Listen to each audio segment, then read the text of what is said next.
ಕಾರ್ಮಿಕರ ದಿನಾಚರಣೆಯಂದೇ ಕೇಂದ್ರ ಸರ್ಕಾರದ ವಿರುದ್ಧ ಕಾರ್ಮಿಕರು ಸಿಡಿದೆದ್ದಿದ್ದಾರೆ.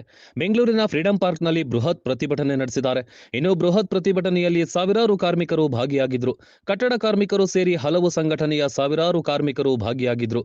ಸಿಐಟಿಯು, ಎಐಟಿಯುಸಿ ಮತ್ತು ಎನ್ಐಟಿಯುಸಿ ಸಂಘಟನೆಗಳ ಮುಖಂಡರ ನೇತೃತ್ವದಲ್ಲಿ ವಿವಿಧ ಬೇಡಿಕೆಗಳನ್ನು ಈಡೇರಿಸುವಂತೆ ಒತ್ತಾಯಿಸಿ ಪ್ರತಿಭಟನೆ ಮಾಡಲಾಯಿತು.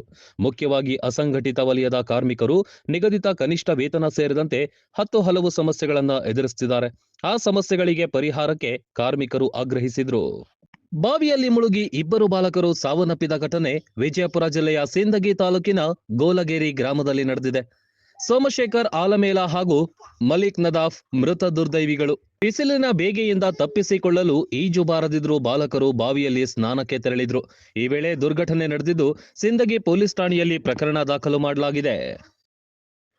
ನಟಿ ಮಾನ್ವಿತಾ ದಾಂಪತ್ಯ ಜೀವನಕ್ಕೆ ಕಾಲಿಟ್ಟಿದ್ದಾರೆ. ಕೆಂಡ ಸಂಪಿಗೆ ಹಾಗೂ ಟಗರು ಸಿನಿಮಾಗಳ ಖ್ಯಾತಿಯ ನಟಿ ಮಾನ್ವಿತಾ ಅವರು ಟೆಕ್ಕಿ ಅರುಣ್ ಕುಮಾರ್ ಕೈ ಹಿಡಿದಿದ್ದಾರೆ.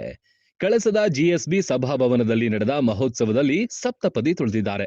ಇತ್ತೀಚೆಗೆ ತಾಯಿಯನ್ನ ಕಳೆದುಕೊಂಡು ಒಂಟಿಯಾಗಿದ್ದ ಟಗರು ಪುಟ್ಟಿ ಇದೀಗ ಅರುಣ್ ಜೊತೆ ವೈವಾಹಿಕ ಜೀವನಕ್ಕೆ ನಾಂದಿ ಹಾಡುವ ಮೂಲಕ ಜಂಟಿಯಾಗಿದ್ದಾರೆ. ಕೊಂಕಣಿ ಸಂಪ್ರದಾಯದಂತೆ ವಿವಾಹ ಮಹೋತ್ಸವ ನೆರವೇರಿದೆ. ಅಂಬೇಡ್ಕರ್ ಪ್ರತಿಮೆಗೆ ಅಪಮಾನ ಮಾಡಿದ್ದ ಆರೋಪಿ ಮನೆ ಮೇಲೆ ಕಿಡಿಗೇಡಿಗಳಿಂದ ದಾಳಿ ಪ್ರಕರಣ ಸಂಬಂಧ ಬೆಂಗಳೂರು ಕಲಬುರಗಿ ಮುಖ್ಯ ರಸ್ತೆ ಬಂದ್ ಮಾಡಿ ಪ್ರತಿಭಟನೆ ಮಾಡಿದ್ದಾರೆ.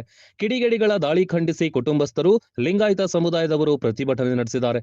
ರಸ್ತೆ ಮೇಲೆ ಟೈರ್ಗೆ ಬೆಂಕಿ ಹಚ್ಚಿ ಬೃಹತ್ ರಸ್ತೆ ಬಂದ್ ಮಾಡಿದ್ದಾರೆ. ಘಟನಾ ಸ್ಥಳಕ್ಕೆ ಬಿಜೆಪಿ ಅಭ್ಯರ್ಥಿ ಡಾಕ್ಟರ್ ಉಮೇಶ್ ಜಾಧವ್ ಭೇಟಿ ನೀಡಿದ್ದಾರೆ.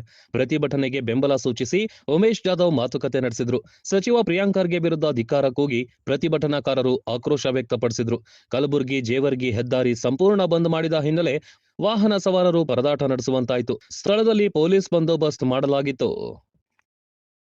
ಗೃಹಿಣಿಯೊಬ್ಬರು ಅನುಮಾನಾಸ್ಪದ ರೀತಿಯಲ್ಲಿ ಸಾವನ್ನಪ್ಪಿರುವ ಘಟನೆ ಮಂಡ್ಯ ಜಿಲ್ಲೆ ನಾಗಮಂಗಲ ತಾಲೂಕಿನ ಹೊಣಕೆರೆ ಗ್ರಾಮದಲ್ಲಿ ನಡೆದಿದೆ. ರಮ್ಯಾ ಎಂಬಾಕೆ ಅನುಮಾನಾಸ್ಪದವಾಗಿ ಮೃತಪಟ್ಟ ಮಹಿಳೆಯಾಗಿದ್ದಾಳೆ. ಮೂಲತಃ ಕೆಆರ್ಪೇಟೆ ತಾಲೂಕಿನ ರಾಯಸಮುದ್ರ ಗ್ರಾಮದ ರಮ್ಯಾ 9 ವರ್ಷಗಳ ಹಿಂದೆ ಹೊಣಕೆರೆಯ ಧನಂಜಯ ಅವರನ್ನ ಪ್ರೀತಿಸಿ ವಿವಾಹವಾಗಿದ್ಲು.